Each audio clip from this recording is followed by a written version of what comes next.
Programme में वापस खुश आमदीद। अमेरिका की बात करें और अगर ये समझना हो कि वहाँ पे फैसले कैसे हो रहे हैं, तो गो कि वो जमहूरियत है, अपने आप को जमहूरियत कहते हैं, लेकिन हमें पता है कि वाइट हाउस में एक शख्स है जो फैसले इस वक्त वहाँ के ले रहा है।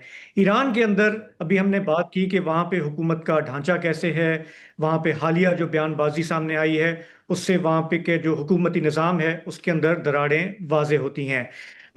सदर ट्रंप का ये दावा है, उन्होंने खुद को कायल कर लिया है कि हमने जो जंग मुसल्लत की ईरान पे, उसके बाद वहाँ पे रिजीम चेंज हो चुकी है और निस्बतन बेहतर लोग उभर के सामने आए हैं। लेकिन जितने भी लोग ईरान को समझते हैं, एनालिस्ट हैं, तज्जियाकार हैं, उन सब का कहना है कि इस जंग के नतीजे में जो लोग उभर कर सामने आए हैं वो पहले से ज़्यादा सख्तगीर हैं और उनका जितना नुकसान हुआ है, उनके जो सीनियर लीडरशिप थी जिस तरह वो उड़ा दी गई है, उसके बाद से पोजीशन ज़्यादा हार्डन हो गई है। पहले अगर ऐसे लोग हुकूमती ढांचे की सरबराही कर रहे थे जो ईरान इराक वॉर के वेटरन थे, तो अब ऐसे लोग उभर कर सामने आए हैं, कदरे नौजवान, जिनको तजुर्बा है, आप समझें कि हिजबुल्लाह के शाना बशाना लड़ने का इसराइल के ख़िलाफ़, जिनको तजुर्बा है ईरान में अमरीकियों के ख़िलाफ़ लड़ने का, और जिनका जो एक्सपीरियंस है अब वो ये बनता जा रहा है अमेरिका और इसराइल के ख़िलाफ़ बराह रास्त लड़ने का। और ये जो क़यादत है, इसके बारे में समझा जाता है कि ये चाहती है कि हम ईरान जो है ज़्यादा सख्त हो। माजी में हमने पिछले साल या पिछले चंद बरसों में जिस तरह से ईरान ने अपना रिएक्शन रिस्ट्रेन रखा, उसको वो नहीं मानते। वो कहते हैं कि इससे हमारी कमज़ोरी ज़ाया हुई और इसराइल और अमेरिका बढ़ते गए आगे और आज हम इस नहज पे पहुंचे हैं, इसलिए हमें एक लंबी जंग के लिए तैयार रहना चाहिए। तो ईरान का जो सिस्टम है, जो अभी हम बात भी कर रहे थे, वैसे ही है जैसे हम यहाँ पे कहते हैं कि जी, जब भी यहाँ पे कोई बड़ा फैसला होता है, हम कहते हैं कि जी तमाम स्टेक होल्डर्स को एतमाद में लेकर ये फैसला किया गया है।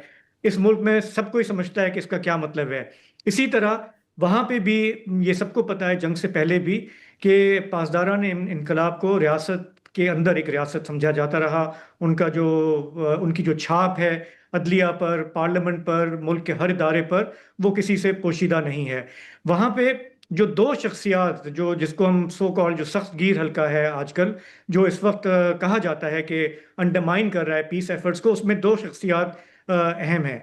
एक है मोहम्मद बाकिर जुल्कदर, जिनकी नॉमिनेशन हुई नेशनल सिक्योरिटी काउंसिल के सेक्रेटरी या सरबराह के तौर पे पिछले महीने हुई, जब उनके जो साबिक अहदेदार थे उनको अमेरिका ने निशाना बनाया, तो जुल्कदर साहब जो है इस ओहदे पर आए।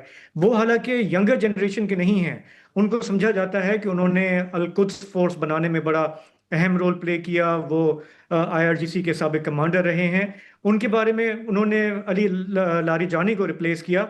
उनके बारे में कहा जाता है कि वो समझते हैं कि पासदारान इनकलाब को क्यों सबसे हावी होना चाहिए, इस मुल्क की बका के लिए वो क्यों ज़रूरी है, टेरिटोरियल इंटेग्रिटी के लिए उसका क्या रोल है।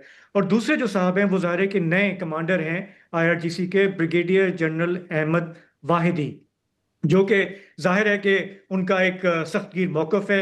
वो समझते हैं कि नहीं, हमें जो है एक टफ पोजीशन लेनी चाहिए। वो साबिक वज़ीर दाखिला भी हैं, वज़ीर दिफा भी रहे हैं, और उनका भी बड़ा अहम रोल रहा है ख़ित्ते में।